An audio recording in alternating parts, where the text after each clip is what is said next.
오늘은 하나님의 어리석음. 하나님이 어리석다. 좀 이상한 말이죠. 하나님이 어리석음.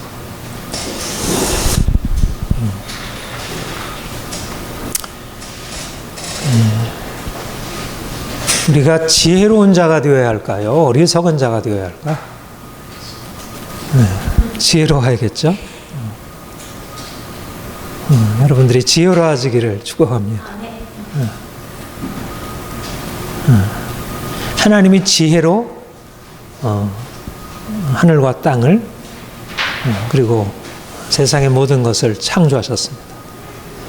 하나님이 그 지혜로 인간을 창조하시고 인간에게 지혜를 주셔서 하나님이 창조하신 세계를 이해할 수 있는, 그래서 이 세상을 우리가 누릴 수 있는 그런 복을 허락하셨습니다. 사실 인간이 하나님의 형상으로 지음받았다고 할 때 다른 무엇보다 그것은 인간이 지혜를 가지고 있다는 것. 우리가 다른 동물들, 다른 피조물들과 다르게 인간에게는 생각할 수 있는 능력, 이성이라는 능력이 있다는 것이, 인간이 언어를 가지고 있다는 것, 이것이 인간이 가지고 있는 탁월함이잖아요. 그렇죠? 하나님이 인간을 만물의 영장으로 만드실 때 인간에게 하나님이 가지신 지혜를 주셔서 인간으로 하여금 하나님 만드신 세상을 이해하고 이 세상에서 어떻게 살아야 할지에 대한 그런 암을 주신 것이죠. 그래서 그 지혜를 가지고 있다는 것은 인생에 있어서 너무나 중요한 일일 것입니다. 과거에는 과거대로, 또 오늘날은 오늘날대로 지혜를 가지고 있는 사람들이 세상을 이끌어가고, 지혜를 가지고 있는 사람들이 인생을 좀 더 평안하고 행복하게 살아갈 수 있습니다. 여러분들 자녀들에게 기대하는 게 뭐죠? 모두 다 원하는 거? 공부 잘하는 거잖아. 물론 이제 공부 잘한다는 것이 공부 잘해야 좋은 대학 들어가고 또 취업도 잘하고 그런 의미가 그 안에 현실적인 의미가 있지만, 사실 공부라는 것의 핵심은 인간을 보다 지혜롭게 만들기 위한, 그러니까 이미 지혜로울 수 있는 인간의 어떤 가능성, 잠재력이 있지만 그것을 보다 이렇게 실제적으로 현실화시켜서 실제적으로 지혜롭게 살아가도록. 여러분, 지혜롭게 살아가는 삶과 지혜롭지 못한 삶이 얼마나 차이가 나나요? 모든 게 다 지혜가 필요하잖아요. 공부에도 지혜가 필요하지만 요리하는 것도 지혜가 필요하고, 아이를 키우는 것도 지혜가 필요하고, 인간 관계도 지혜가 필요하고, 사실 모든 게 다 지혜죠. 지혜가 있는 것과 없는 것은 어떻게 보면 인생을 행복하게 하느냐 불행하게 하느냐의 결정적인 차이를 가져다 줍니다. 사실 자녀들이 보다 더 지혜롭게 되기를 우리가 소망하고, 또 하나님 자녀들에게 하나님 지혜를 주세요. 하나님의 지혜를 주셔서 자녀들이 하나님을 알고 이 세상을 살아갈 때 보다 건강하게 바르게, 보다 다른 사람들에게 좀 사랑받고 존경을 받을 수 있는 그런 삶을 살게 해주세요. 우리가 자녀들을 위해서 그렇게 기도하는 것이 마땅하고, 또 하나님께서 그런 기도를 들으시죠. 무엇보다 솔로몬에게 하나님의 지혜를, 솔로몬이 하나님 앞에 이제 구했잖아요. 하나님, 내게 그 번제를 드리고 하나님께 나아가서 기도했을 때 하나님이 내가 네게 뭔가를 주기를 원한다. 네가 무엇을 주기를 원하느냐? 그런데 솔로몬이 무엇을 구했어요? 불을 구했나요? 그가 가지고 있는 어떤 권력? 뭐 이런 것을 구한 게 아니고, 하나님 지혜를 주세요. 통치할 수 있는 지혜를 주세요. 내가 어린 나이에 이런 나라를 다스리게 되었는데, 이 나라를 다스리려면 내게 지혜가 필요합니다. 하나님이 지혜를 달라고. 그랬더니 하나님이 그에게 지혜를 주셔서 그가 사실은 뛰어난 지혜로 가장 탁월한 이스라엘뿐만 아니라 그 고대 근동에 이제 수많은 사람들이 인정할 만한 그런 지혜를 얻게 되었고, 그가 지혜의 잠언을 수많은 잠언을 써서 우리도 이제 그 잠언을 통하여 이제 하나님이 솔로몬에게 하나님 주신 그런 지혜를 알게 됩니다. 야고보서에도 보면 너희가 지혜가 부족하거든 후히 주시고 꾸짖지 아니 하나님 지혜를 구하라. 그러면 하나님께서 주시리라. 그렇게 말씀하셨어요. 그러니까 하나님은 지혜로우신 분이고 인생이 지혜를 갖고 인생의 지혜를 갖기를 원하시는 분입니다. 그런데 성경은 또한 우리에게 어리석은 자가 되라. 하나님은 어리석게도 우리에게 자신을 나타내셨다. 이렇게 말씀하시고 너희가 어리석은 자가 되라 말씀하고 있습니다. 우리가 그리스도인으로서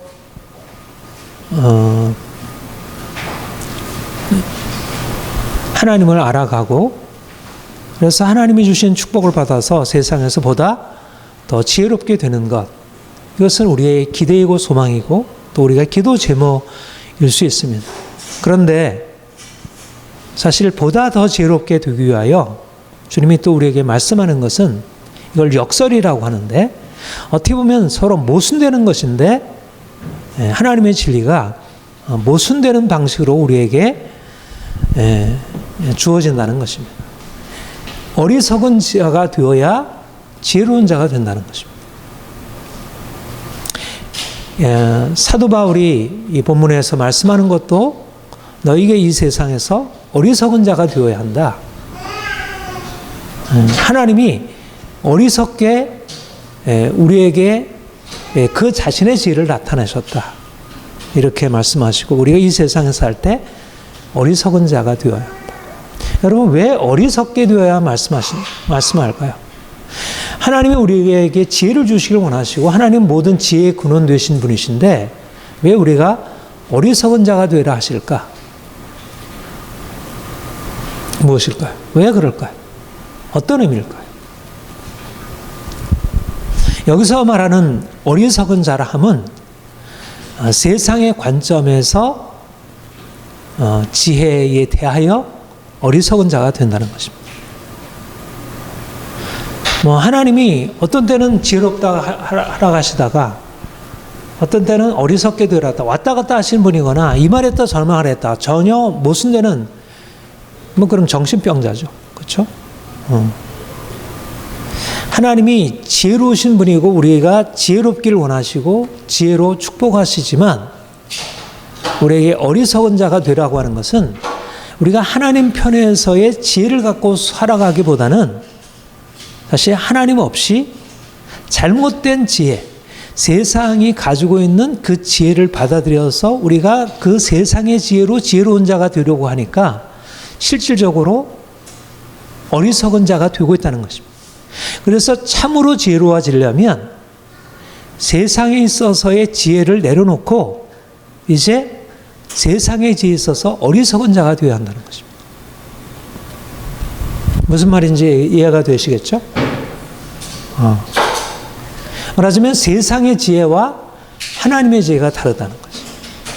여러분 똑똑한 사람들이 많잖아요. 세상에. 오늘날도 똑똑한 사람들이 정치도 하고 사업도 하고 교수도 되고 수많은 업적을 남기죠. 그들의 지혜로 이 세상이 만들어지고 있죠. 오늘날 특별히 오늘날 이 시대를 이끌어가는 지혜는 과학, 기술의 지혜입니다. 이를 통해서 우리의 삶이 얼마나 풍요해졌어요. 우리 인생이 너무나 좋아졌잖아요. 그렇죠? 우리가 늘 경험하는 것이잖아요. 이렇게 시원한 이 한여름에도 이렇게 시원한 곳에서 우리가 아무런 더위를 느끼지 않은 채 예배를 드릴 수 있는 철 따라 우리가 좋은 옷 입고 좋은 음식 먹고 우리가 가난한 사람도 전에처럼, 전에 우리 박물관 같은 데 가보면 그렇죠. 전에 왕궁에서 먹는 것보다 지금 우리가 먹는 가난한 사람들이 10,000원, 20,000원 내고 먹는 음식들이 훨씬 더 좋은 음식들이에요. 그렇죠? 이게 이제 과학기술이 가져다 준 성과이고 우리가 날마다 몸으로 체험하는 바입니다. 세상의 지혜, 오늘날의 세상의 지혜의 대표 주자가 바로 과학입니다. 과학. 사람들이 과학으로 인해서 인생을 지혜롭게, 인생을 보다 풍요하게 살게 되었습니다. 그런데 오늘날 과학으로 인해서 좋아지기만 한 걸까? 물론 우리의 삶에 여러 가지 폐해들이 있죠. 생태계 파괴, 전쟁, 수많은 어떤 우리의 고통이 있습니다. 그러나 사실 그보다 더 큰 문제가 있는데 바로 이것이 바로 세상의 지혜에 대해서 우리가 경계할 바인데 어리석어져야 할 이유인데 그거는 바로 하나님을 잃어버린 것입니다. 과학기술의 그 지혜가 하나님을 아는 지혜를 대신하게 된 것입니다. 과학기술이 어디에서 발전되었나요? 서구잖아요. 서구는 하나님 믿는 나라입니다. 그렇죠? 네. 네. 복음이 유대 땅, 이스라엘에서 복음이 증거되고 복음이 시작이 되어서 예루살렘과 유대와 사마리아 땅 끝까지 로마에 이르러 로마가 기독교화되고 그래서 서구를 기독교로 바꾸어 놓았습니다. 오늘날 과학기술이 발전하게 된 그 밑바탕에는 사실 기독교 신앙의 영향이 있습니다. 합리적인 사고는 사실 하나님이 이 세상을 창조하셨다는 것, 하나님이 합리적이신 분이라는 그 사실에 기초하고 있는 것이라 할 수 있습니다. 그러니까 과학기술이 사실 하나님의 은혜로 된 것이고 기독교 정신에 굉장히 많은 영향을 받았는데 그런데 참 불행하게도 안타깝게도 사실 하나님의 은혜로 받아서 이렇게 세운 과학기술 문명이 하나님을 대적하는 문명, 하나님이 없는 무신론의 문명, 인본주의 문명으로 떨어져 버리고 사실 지금 영국 같은 나라는 어떤 나라예요? 사실 종교개혁의 큰 주자 중에 하나였습니다. 근데 영국에서 지금 벌어지고 있는 일들이 어떤 일인가요? 동성애를 반대하거나 무슬림에 대해서 비판적이거나 복음을 전한다거나 하면 옥에 갇히게 되고 그들이 박해를 받는 상황이 되었어요. 거꾸로. 오히려 무슬림들은 오히려 타종교에 대해서 받아들인다는 이유로 무슬림들은 환대하고 기독교는 오히려 박해하는 이런 일들이 일어나고 있습니다. 서구가 오히려 하나님을 섬기고 우리에게 복음을 전해준 그 서구가 오히려 하나님을 대적하고 무신론의 선구자가 되고 있다는 것입니다. 왜 그렇습니까? 교만하게 된 것입니다. 세상의 지혜를 가지고 스스로 교만하게 되어 하나님이 없다 하고 하나님 없이도 우리가 인생을 행복하게 살 수 있다고 하는 것입니다. 오늘날도 우리 한국의 상황은 어떤가요? 한국이 이렇게 발전하고 이제 G20에 들어가고 어떤 선진국의 반열에 많은 부분 참여하게 된 것에 대해서 우리가 감사할 수 있죠. 감사해야 되고. 그러나 한국 교회가 지금 어떻게 되고 있습니까? 이제 하나님 앞에 이전보다 제가 어려서부터 저는 모태신앙이고 어려서부터 교회에서 자라고 그 60년의 과정 전체를 제가 경험해 왔는데 사실 시간이 지나면 지날수록 사람들이 하나님을 더 떠나가고 하나님께 무릎 꿇지 않는 거예요. 전에 하나님께 나와 기도하고 말씀 듣고 하나님의 은혜로 살았는데 이제는 하나님께 나오지 않는 것입니다. 하나님께 나오는 그 시간에 세상에 나가서 돈을 벌어야 하고 또 돈 번 거 가지고 즐겨야 하고 또 더 많은 돈을 벌기 위해서 애써야 하고 세상의 지혜를 갖게 되는 것 우리가 어떤 면에서 보면 우리가 과학적인 지식을 갖는 것 이러저러한 인생에 많은 지혜를 갖는 거 너무나도 귀한 일이지만 사실 그로 인해서 하나님을 잃어버리게 되는 그런 오늘날의 이 시대적인 흐름에 대해서 경계해야 할 일이고 우리가 그런 의미에 있어서 어리석게 되어야 한다는 것입니다. 세상 사람들이 보다 똑똑하게 되어서 스스로 내가 할 수 있어. 인생은 내 것이야. 내가 가지고 있는 지혜로 인생을 잘 살아갈 수 있어. 그렇게 생각하고 그렇게 나아가는 것이 일시적으로 인생을 성공적으로 이끌어주는 것 같아도 하나님을 떠나면 어떻게 돼요? 하나님을 떠나면 죽음인 것입니다. 사랑하는 여러분, 여러분들이 하나님이 주신 지혜로 인생을 보다 성공적으로 살길 바랍니다. 그러나 사실상 오늘날 이 시대에 많은 사람들이 그런 것처럼 이 세상에 대하여 지혜롭게 되다가 하나님께 대하여 미련한 자가 되는 그런 어리석은 자가 되지 않기를. 오히려 세상에 대해서 어리석어지고 하나님께 대하여 지혜로운 자가 되기를 소망합니다. 그렇게 축복합니다. 우리가 왜 세상의 지혜에 의존해서 안 됩니까? 왜 세상의 지혜를 우리가 배우지만 우리가 철학을 배우고 인문학을 배우고 심리학을 배우고 사회학을 배우고 정치학을 배우고 경제학을 배우고 물리학을 배우고 수학을 배우고 영어를 배우고 우리가 다 배워서 우리가 지혜로워져야 되지만 왜 세상의 지혜에 의존해서는 안 됩니까?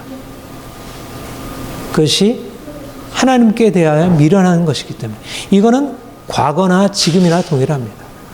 과거를 지배하고 있던 세상의 지혜가 철학, 종교였다면 지금을 지배하고 있는 세상의 지혜는 과학이고 기술일 것입니다. 그런데 여전히 그 모든 세상의 지혜는 세상을 지배하는 모든 지혜들은 사실 하나님께 대하여 어리석은 것입니다. 이것을 분명히 보지 못한다면 사실 우리는 내가 세상의 지혜를 취득하다가 어느 사이에 어리석은 자가 되어 있다는 것입니다. 나는 지혜롭다고 생각했는데 이제는 내가 지혜를 얻게 되었네 생각했는데 실상 결산을 해보니까 얻은 거 잃은 거 빼보니까 마이너스 재정이 된 것입니다. 지혜 있는 자가 어디 있느냐? 선비가 어디 있느냐? 이 세대의 변론가가 어디 있느냐? 하나님께서 이 세상의 지혜를 미련케 하신 것이 아닙니다. 철학자가 어디 있느냐? 과학자가 어디 있느냐? 지성인이 어디 있느냐? 이 세상의 인텔리가 어디 있느냐? 하나님께서 세상의 지혜를 미련케 하신 것이 아닙니다. 하나님의 지혜에 있어서 이 세상에 자기 지혜로 하나님을 알지 못합니다.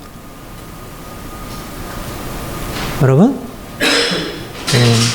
세상의 지혜가 저도 철학을 했고 저도 인문학을 했고 제가 철학 박사입니다. 많은 공부를 했습니다. 그러나 신학이든 신학까지 포함해서 어떤 때는 신학까지 포함해서 모든 학문은 철학, 과학, 모든 학문은 하나님께서 미련케 하신 지혜라는 사실인 것입니다. 세상의 지혜가 왜 미련한 것일까요? 왜 미련한 것일까? 왜 미련한 것일까? 왜 미련하다 말하는 것일까? 왜 하나님 미련케 하셨다고 하셨을까? 지혜라고 하는 것은 우리의 삶에 이제까지 알려지지 않았던 것을 밝혀내는 것입니다. 생물학을 통해서 생명의 신비가 밝혀지고 물리학을 통해서 물리적인 법칙이 발견되고 심리학을 통해서 인간 심리의 법칙들이 발견되고 사회학, 정치학을 통해서 사회가 어떻게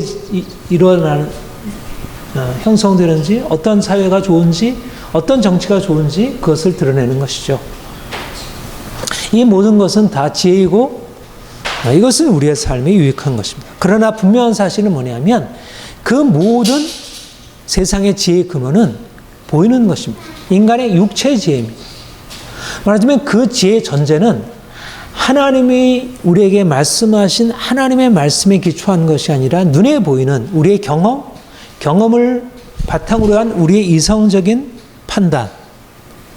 물론 그것이 우리의 삶에 있어서 분명히 이제까지 알려지지 않았던 많은 것들을 알려주었고 그걸 통해서 유익하게 한 것이지만 분명한 사실은 한계가 있는 것입니다. 육체는 어디까지나 육체이지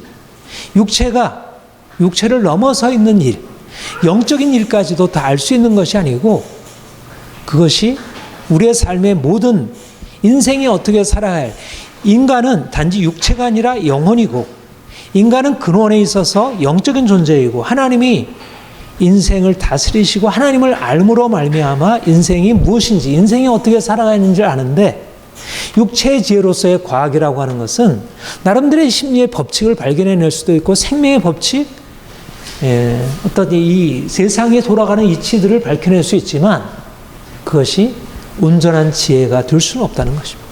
그런데 사람들은 자신이 가지고 있는 지혜를 가지고 그것이 마치 모든 것을 아는 것이냐, 하나님을 알지 못하면 하나님의 지혜의 궁극적인 근원인데 자신의 지혜를 가지고 하나님을 부정하면서 어떻게 자신을 지혜롭다 할 수 있겠어요? 지혜의 근원을 잃어버렸는데. 말하자면 대학 교수가 뛰어난 지혜를 가지고 있는데 중고등학생이 자기가 나름대로 이렇게 저렇게 공부해서 안 것을 가지고 대학 교수가 알고 있는 그런 지혜에 대해서 판단하고 그것을 거부하고 자신이 가지고 있는 그 지혜로 내가 더 잘 알고 있어. 그런 것보다 훨씬 더 인간이 어리석은 것입니다. 그렇지 않겠어요? 진정한 전문가이신 하나님, 모든 세상에 창조하시고 인간의 생명과 이 모든 세상의 우주의 법칙들을 창조하신 그분을 잃어버리고 그분이 없다고 하면서 어떻게 이 세상에 대해서, 인간에 대해서, 자연에 대해서 다 알 수 있다고 하겠어요? 세상의 지혜를 하나님께서 미련케 하셨다는 것은 그들이 하나님을 알지 못하기 때문인 것입니다. 육체로서 육체를 지으신 하나님, 영이신 하나님 그분을 믿고 그분을 따름으로 말미암아 인생이 진정으로 바로 살아갈 수 있는데 하나님 없이도 인생을 잘 살아가고 할 수 있다고. 제가 어제 그 어리석은 부자의 이야기를 그 말씀을 읽으면서 어리석은 부자가 그렇게 얘기를 하잖아요. 무슨 얘기를 하죠? 여러분 어리석은 부자에 대한 얘기 알죠? 무슨 얘기하죠? 내가 이렇게 내가 이렇게 추수가 돼가지고 이 수많은 이 수확이 이렇게 많게 되었는데 이제까지 창고를 부족하구나. 내가 더 창고를 크게 지어서 여기에다 곡식을 쌓아놓으리라. 그리고 내 영혼아 이제 기뻐하고 즐거워하고 평안하고 이제 인생을 마음껏 즐기며 살아가자. 멋있는 거 아니에요? 인생이 정말 지혜롭고 잘 돈 많이 벌어가지고 인생을 부유하게 하고 즐겁게 살아가자. 이게 정말 멋있는 인생 아닙니까? 그런데 성경은 뭐라고 말씀해? 어리석도다. 어리석다는 것입니다. 하나님을 알지 못하고 자기 영혼이 누구에게 달려있는지 알지 못하고 자기가 가진 부를 자랑하고 자기가 가지고 있는 지혜로서 뭔가 인생을 보다 잘 살아가려고 하는 것에 대해서 어리석다는 것입니다. 하나님을 알지 못하면 아무리 부자가 되어서 인생을 잘 사는 것 같아도 그것은 어리석은 것입니다. 과거로 말미암아 인생이 풍요해지고 과거로 말미암아 인생이 자유로워지는 것 같지만 하나님을 떠나게 되면 어리석은 부자와 같이 창고를 크게 하고 이것을 가지고 내가 매일매일 즐기며 평안하게 살아가자. 우리 함께 즐기자. 매일 잔치를 벌이고 축제의 인생, 매일 좋은 데 여행하면서 산다 할지라도 그거는 지혜로운 인생이 아니라는 것입니다. 하나님을 잃어버린 인생, 어리석은 부자와 같은 것입니다. 세상의 지혜를 하나님께서 미련케 하신 것입니다.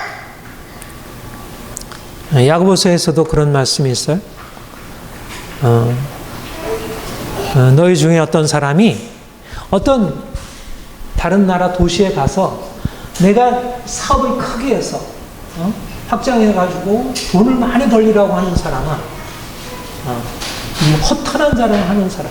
얼마나 멋있는 계획이에요. 내가 돈 많이 벌어가지고 인생을 보다 잘 살아가리라. 허탄한 자랑하는 사람. 어려서 내 목숨이 안개와 같은 것을 알지 못하는. 인생이 피조물이고 인생이 자신이 힘으로 살아가는 것을 자신의 힘으로 살아가는 것이 아님을 알지 못하고 자기 인생이 자기에게 달렸다고 생각하면서 자기 인생을 꿈꾸며 거창한 계획, 비전이라고 하고 가지고 나아가는 인생이 어리석다는 것입니다. 그 계획 자체가 어리석은 것이 아니라 하나님 없는 인생이 어리석다는 것입니다. 하나님 없이 인생을 멋지게 살아가려고 하는 것. 오늘날 모두 다 그런 것 아니겠어요?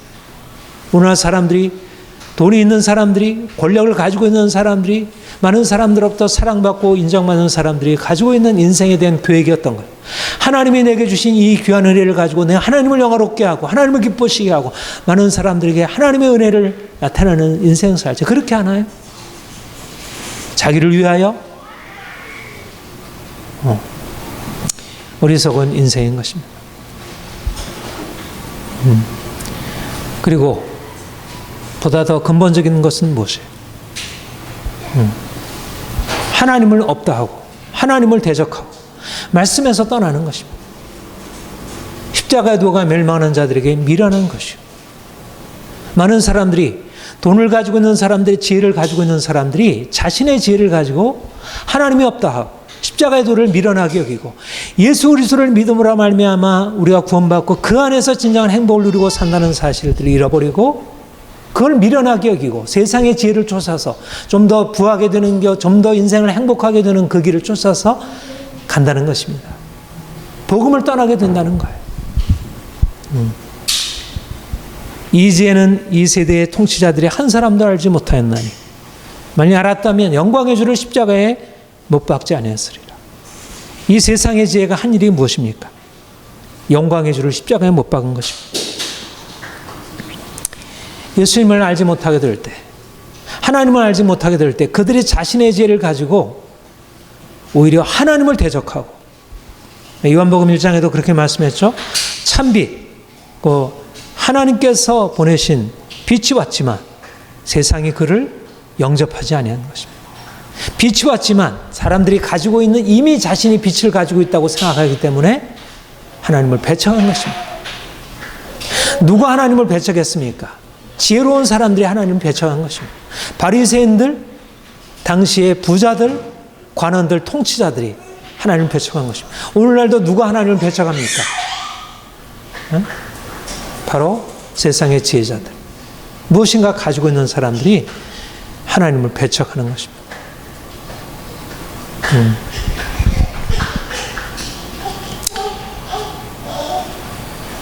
인생의 가장 큰 문제가 뭘까요? 여러분, 인생에 가장 크게 우리가 경계해야 할 죄가 뭔지 아세요? 거짓말도 아니고 탐욕도 아니고 사실 가장 큰 죄악은 교만입니다. 교만. 특별히 하나님께 대하여 교만하는 것입니다. 교만이란 무엇일까요? 내가 다른 사람에게 의시되고 나 돈이 있어, 나는 이렇게 권력 있어, 나는 이렇게 뭐가 있어, 이렇게 자랑하는 것, 물론 그것도 교만이지만, 사람에 대해서 자신을 높이는 것도 교만이지만 근본적으로 하나님을 대항하여 자신을 높이는 것입니다. 누가 하나님을 대항하여 자신을 높이나요? 지혜자들의 지혜자. 과거의 종교, 과거의 철학, 오늘날의 과학, 이것을 가지고 있는 사람들이 하나님을 대적하는 거예요. 오늘날 지성인들 중에 하나님을 믿는 사람들이 많이 있나요? 많지 않습니다. 네. 오히려 학문이 높을수록 사람들이 하나님을 떠나는 비율들이 더 큰 거예요.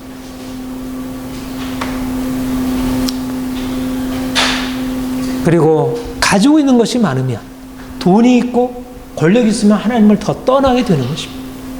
그것 자체가 하나님을 떠나게 하지 않지만 인간이 어리석어 하나님 아닌 것들을 하나님으로 삼고, 그것이 마치 인생의 모든 것을 해결할 것이냐, 돈에 의지하고 자신의 지식에 의지하고 권력에 의지해서 인생을 살려고 하는 거예요. 여러분, 어리석은 것입니다.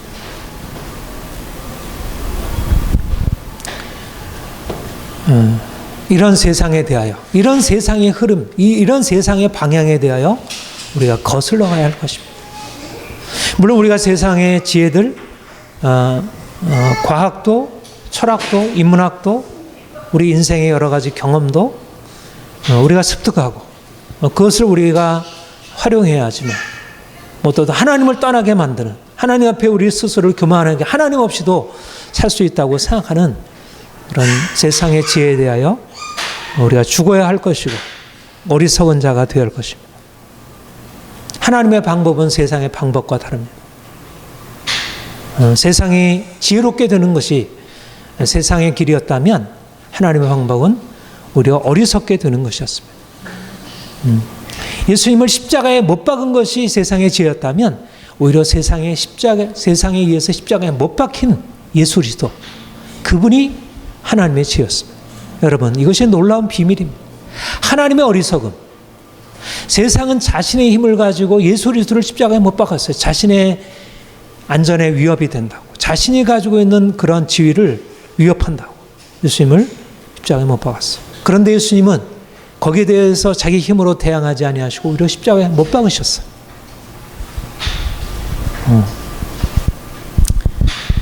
하나님께서, 하나님의 지혜에 있어서는 이 세상이 자기 지혜로 하나님을 알지 못하고 하나님께서 전도에 미련한 것으로 믿는 자를 구원하시길 기뻐하셨도다. 예. 복음에 미련한 것, 십자가의 복음에 미련한 것으로 하나님께서 우리를 구원하시길 기뻐. 하나님의 방법은 뭐냐면 십자가였고, 십자가에 못 박히신 예수 그리스도를 믿는 것. 왜 십자가일까요? 왜 십자가가 하나님의 지혜일까요?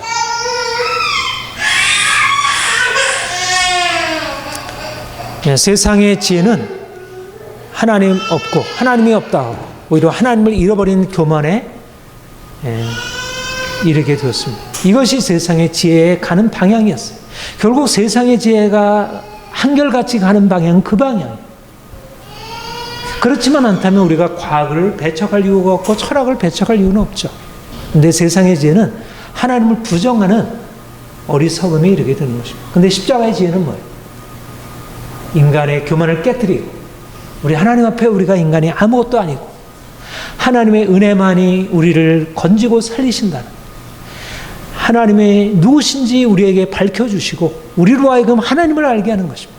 하나님을 잃어버린 인생, 하나님과 원수되었고 그로 인하여 죄와 저주에 빠져있는 인생이 이제 하나님을 알게 하는 것입니다. 하나님 없이 인생이 어떻게 평안할 수 있겠어요? 하나님 없이 인생이 어떻게 행복할 수 있겠어요? 하나님 없이 인생이 어떻게 부유할 수 있겠어요? 그 부가 진정한 어떻게 하나님이 주시는 부가 될 수 있겠어요? 십자가로 인하여 우리가 하나님을 알게 되는 것입니다. 십자가 없이는 하나님이 누구신지, 하나님이 얼마나 크신 분이신지, 그분이 얼마나 놀라운 사랑인지, 그분이 얼마나 두려우신 분이신지 알지 못하는데 우리가 십자가로 인해서 그분 앞에 나아가 그분의 은혜를 경험하는 것입니다. 겉으로 볼 때 십자가는 어리석게 짝이 없는 것입니다. 수치스러운 것이고 고통스러운 것이고 저주의 상징입니다. 로마의 가장 수치스럽고 고통스러운 주인의 허락된 가장 극형인 것입니다. 그리고 실제적으로 십자가 형이라고 하는 것은 너무나 고통스러웠어. 이것은 너무 비인간적인 그런 형벌이었습니다. 그런데 어떻게 그것이 지혜를 할 수 있겠어요? 십자가에 못 박힌 예수가 어떻게 하나님의 지혜가 될 수 있겠어요? 도무지 이해할 수 없는 사실이었습니다. 그런데 이것이 하나님의 지혜였다는 사실에 성령으로 말미암아 우리에게 깨달아진 것이었습니다. 이 지혜가 이 세대의 간호는 하나도 알지 못하니 알았다면 예수 그리스도를 십자가에 못 박지. 하나님께서 자기를 사랑하는 자를 위해서 예비하신 모든 것은 눈으로 보지 못하고 귀로 듣지 못하고 마음으로 생각하지 못하였던 것. 그러나 하나님께서 이것을 성령으로 우리에게 계셨습니다. 우리에게 이 십자가가 하나님의 지혜인 것을. 그래서 우리가 십자가를 통해서 하나님 앞에 나아가 그 은혜를 받아들이고 우리 인생이 새롭게 된 것입니다.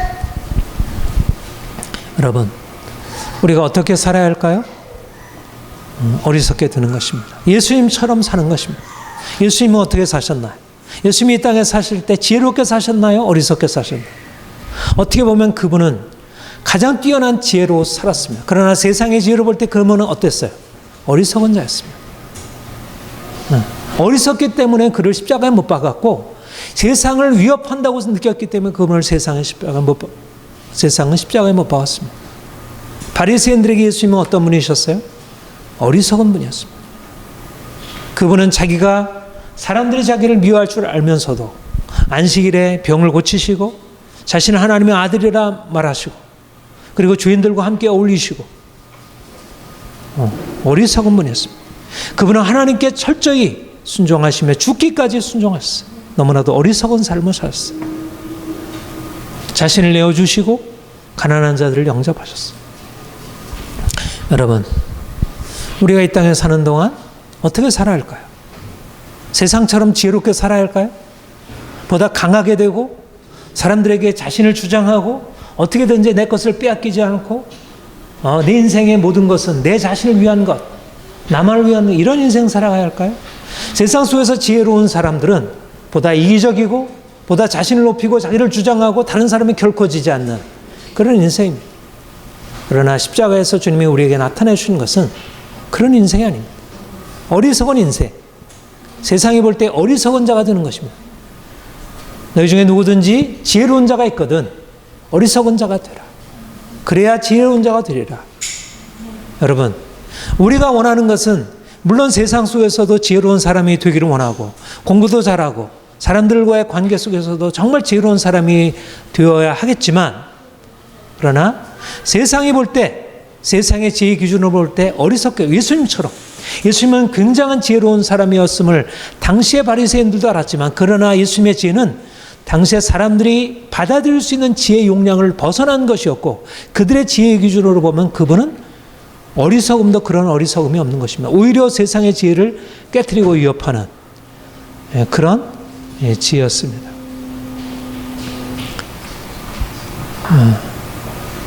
주님이 우리에게 오셔서 우리로 하여금 세상의 지혜의 차원, 세상의 지혜로운 자들을 넘어서는 그런 세상에서 어리석은 자가 됨으로써 얻는 그 지혜. 여러분, 다른 사람이 내 것 빼앗으려고 할 때 어떻게 되나요? 악착같이 싸워서 내가 내 권리를 찾아야 되지 않겠어요? 오늘날처럼 투쟁, 머리에 뛰어들고 투쟁, 권리를 찾기 위해서, 권리를 위한 투쟁, 어떤 의미에서 할 필요가 있지만, 그러나 사실은 그것을 넘어서야 하는 것입니다. 사실 오늘날 많은 사람들이 너무 강해지고 너무나 자기를 주장하고, 사실 자기를 주장하는 세상 속에서 자기를 포기하고 상대방의 의견을 경청하고 받아들이는 어리석은 일입니다. 분노하고 싸워서 자기 권리를 찾으려는 사람들에게 자기 온유함으로 대하는 거 어리석은 것입니다. 내 오른뺨을 치면 어떻게 되죠?